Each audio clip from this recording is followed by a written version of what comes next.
Hello students, आज एक नया वीडियो लेकर आए हुए हैं नए टॉपिक के साथ, नए चैप्टर के साथ।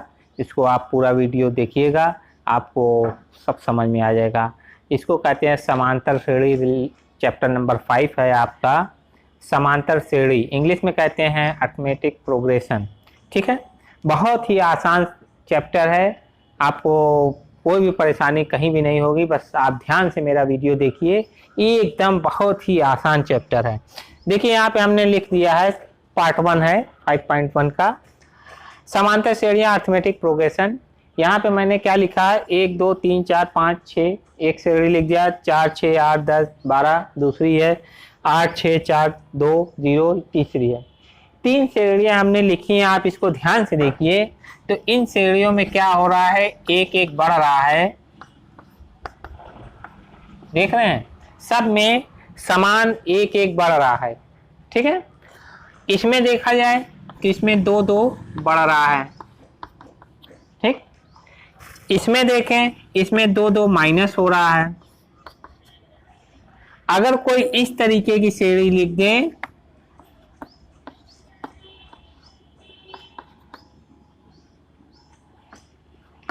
तो देखिए, यहाँ 1 बढ़ा, यहाँ 3 बढ़ा, यहाँ 2 बढ़ा, यहाँ 4 बढ़ा और यहाँ 5। तो ये कतई कोई श्रेणी में नहीं आएगा। ठीक है, समांतर श्रेणी ये नहीं होगी। क्यों? क्योंकि समांतर श्रेणी का मतलब ये होगा कि उसका कॉमन डिफरेंस जो है, जिसको सार्वंतर कहते हैं, वो समान होना चाहिए।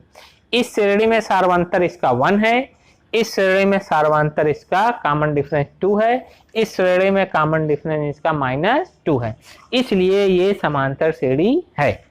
अब देखिए, समांतर श्रेणी में पहले पद को हम लिखते हैं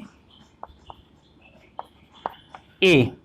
समांतर श्रेणी के पहला पद ए होता है, इसका भी ए हो जाएगा, इसका भी हो जाएगा। समांतर श्रेणी के जो पहला पद है उसको हम ए से डिनोट करते हैं, और सार्वंतर जिसको हम डी कहते हैं, ये आपका T2 - T1 बराबर T3 - T2 बराबर T4 - T3 and so on. यानी कि ये T2 का मतलब दूसरे पद में से पहला पद घट जाए, तीसरे में से दूसरा पद घट जाए, चौथे पद में से तीसरा पद घट जाए, ये सब समान आना चाहिए। देखिए, दूसरे में से पहला घटाएंगे 1, तीसरे में से दूसरा घटाएंगे 1, चौथे में से तीसरा घटाया 1, ये इसको कहते हैं डी, इसको कहते हैं सार्वंतर। ये है आपका डी से डिनोट करते हैं। अंतिम पद को आप एल लिख सकते हैं, लास्ट टर्म ये अंतिम पद होता है। अब इसका आपका फार्मूला होता है एनवा पद। एनवा पद क्या होता है, an = a + n - 1 × d। दिख रहा है, an = एनवा पद, nth term a + n - 1 × d। यानी कि जो पद आपको निकालना उससे एक कम d का मल्टीप्लाई करना होता, d ऐड करना होता है। अब आइए, ये n टर्म होगा, लास्ट टर्म को भी ऐसे ही लिखते हैं, a + n - 1 × d कर दीजिए। लास्ट टर्म है, जो भी नंबर दिया रहेगा वो आप निकाल लेंगे। उसके बाद से आपका ये हो जाएगा समांतर श्रेणी के। अब मान लीजिए जैसे ये है 4 6 8 10 12, ठीक है। अब इसमें हम कर दें कि इसका 40, तो आपको दिखा हुआ है कि लास्ट टर्म a बराबर क्या है 4, d बराबर क्या है 6 में से 4 गए 2, 8 में से 6 गए 2, यानी कि सार्वंतर इसका क्या है 2 है। लास्ट टर्म आपका क्या दिया हुआ, लास्ट टर्म दिया होगा 40। ठीक है, कितने टर्म है इसमें आप बताइए, कितने पद हैं? तो अब कितने पद हैं, अब गिन के ले जाए, 2 4 2 6 2 8 2 10 2 12 2 14, ऐसे गिन के ले जाए। नहीं, आप फार्मूले में रख दिए। लास्ट टर्म इक्वल टू क्या होता है, a + n - 1 × d। Last term 40 दिया है, a first term, n - 1 × d की जगह 2, 40 equal to 2 plus 2n minus 2, 40 equal to 4 में से 2 गए 2 प्लस 2n, ये हो जाएगा आपका 40 माइनस 2 बराबर 2n, यानी 38 बराबर 2n, यानी कि n equal to 38/2, n equal to 19। यानी इस श्रेणी में कुल कितने पद हैं? 19 पद हैं। 19वां पद जो होगा वो आपका 40 होगा। इसे आप और देख लीजिए।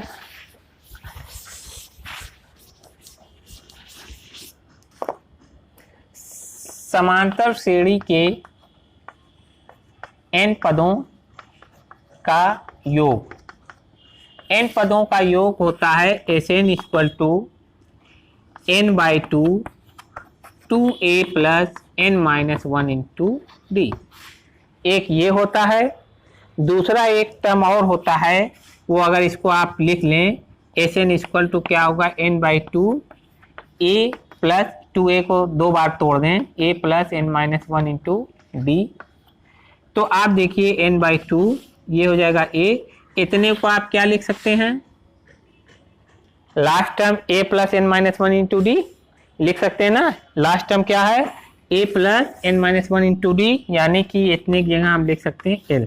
तो एक Sn का ये फार्मूला है और एक Sn का ये फार्मूला। अगर आपको कहे कि किसी समांतर श्रेणी के n पदों का योग ज्ञात कीजिए, लास्ट टर्म न दिया रहेगा तो आप इससे लगाएंगे। अगर पहला पद और लास्ट टर्म दिया रहेगा तो आप इस वाले फार्मूले से कर देंगे। ये फार्मूला कुछ नहीं है, इसको 2a को a प्लस a कर दिया है, तोड़ दिया है। ठीक है, ये हो गया। अब इसके बाद हम आते हैं 5.1। आप इसको देखिए, 5.1 पे आते हैं, देखते हैं। हाँ, तो एक चीज और रहेगी दिमाग से, उसको देख लीजिए। पहला पद a होता है, दूसरा पद क्या होगा? a प्लस डी, तीसरा पद a प्लस 2d, चौथा पद a प्लस 3d। यानी कि चौथा पद है तो 3d, तीसरा पद है तो 2d, nवां पद है तो n माइनस 1 इंटू डी, यानी कि एक कम उससे लिखते हैं। अब आइए 5.1 का पहला क्वेश्चन कह रहे हैं। इसमें कह रहे हैं कि एक टैक्सी है, उसका किराया फिक्स है, 1 किलोमीटर का फिक्स है। आप अगर टैक्सी में बैठ गए तो 1 किलोमीटर 15 रुपये लगेगा आपको। उसके बाद से जो किलोमीटर स्टार्ट होगा उसमें हर किलोमीटर पे उसको 8 रुपये ऐड करना होगा। तो अब आप जितना लंबा सफ़र करेंगे उतना ही आपको 8 रुपये पर किलोमीटर ऐड होता चला जाएगा, जबकि पहला किलोमीटर 15 रुपये फिक्स है। क्या ये समांतर श्रेणी में है कि नहीं? आप देखिए इसको। आप लिखेंगे कि पहला तो a बराबर 15 रुपये फिक्स है, और उसके बाद जो है कॉमन डिफरेंस जो d है वो 8 रुपये है, यानी 8 रुपया पर किलोमीटर बढ़ता जाता है। तो आप इसको बनाइए श्रेणी में। पहला पद a, फिर a प्लस डी, फिर a प्लस 2d, फिर a plus 3d and so on. तो a इक्वल टू 15, 15 और 8 23, 23 और 8 दूना 16, जितना जोड़ते रहिए। 15 प्लस 8 दूना 16 ये हो गया, और उसके बाद 15 प्लस 8 3 24 एंड सो ऑन। ये देखिए 15, 23, 31, 31 और 8 39 एंड सो ऑन। ये समांतर श्रेणी में है। ठीक है, नेक्स्ट क्वेश्चन देखें। दूसरा क्वेश्चन है, कह रहे हैं कि दी हुई एपी है, एपी का एक क्वेश्चन दिया हुआ, उसमें कह रहे हैं कि पहला पद और सार्वधातुक दिया हुआ है, 4 पद उसमें से निकालना है आपको। 4 पद उसके बताइए। एपी के 4 पदों को आप लिखिए। पहला क्वेश्चन है, ए बराबर दिया है 10 और डी बराबर दिया हुआ है 10। तो पहले क्या होगा? ए प्लस डी, ए प्लस 2d, ए प्लस 3d, 4 टर्म हो गया। अब इसमें मान रखिए एक जगह 10 और ये हो जाएगा आपका 10 प्लस 10, 10 प्लस 20 और 10 प्लस 30। ये हो जाएगा आपका 10, 20, 30 एंड 40। ठीक। अब आया दूसरा क्वेश्चन। कह रहे हैं इसमें a बराबर दिया -2 और d इक्वल टू दिया 0। ए प्लस डी, ए प्लस 2d, ए प्लस 3d। आप देखिए एक जगह -2, -2 प्लस 0, ये फिर -2 प्लस 2 का 0 में 0, और ये हो जाएगा -2 इंटू प्लस 0। यानी इसके इस AP के 4 टर्म जो है ये यही रहेंगे, इसमें कोई अंतर नहीं होगा। अब नेक्स्ट वीडियो में हम आप लोगों को और इसके आगे के क्वेश्चंस को बताएंगे। तब तक इसको आप लोग सॉल्व कीजिए। Thank you for watching this video.